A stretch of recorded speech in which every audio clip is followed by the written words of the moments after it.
Hi guys, nakita ko itong pusa guys sa loob ng Carrefour. Pinagtaboy siya ng guys, security, kaya lang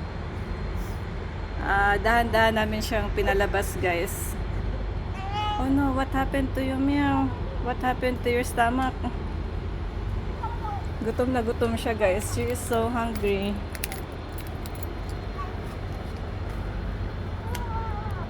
When we took her out of the Carrefour premises guys, she was so frightened. I was afraid she will bite us when we want to take her out.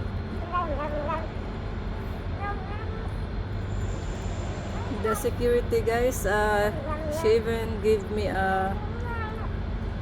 something to throw her out, like a bar, but we prefer to shoo her away with comfort, like in a gentle way.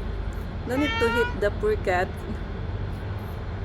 So here she is guys. She is so hungry, as you can see.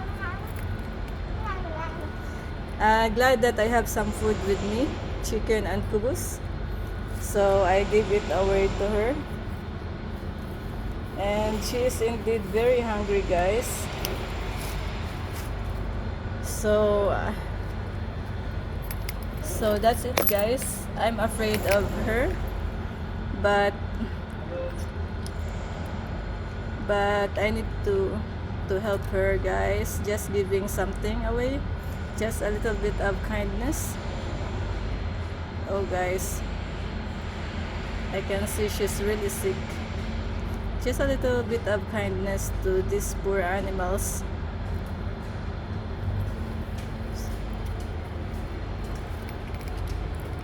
So she's really hungry guys.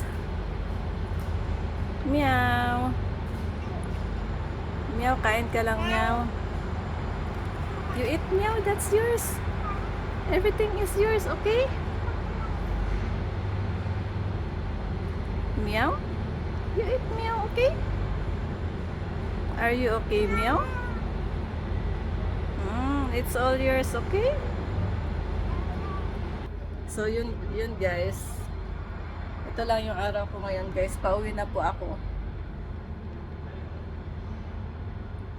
So ayun guys, pauwi na po ako. Ayun guys, nakita ko lang kasi itong pusa guys, kaya pinakain ko po siya. So yun lang po, bye for now.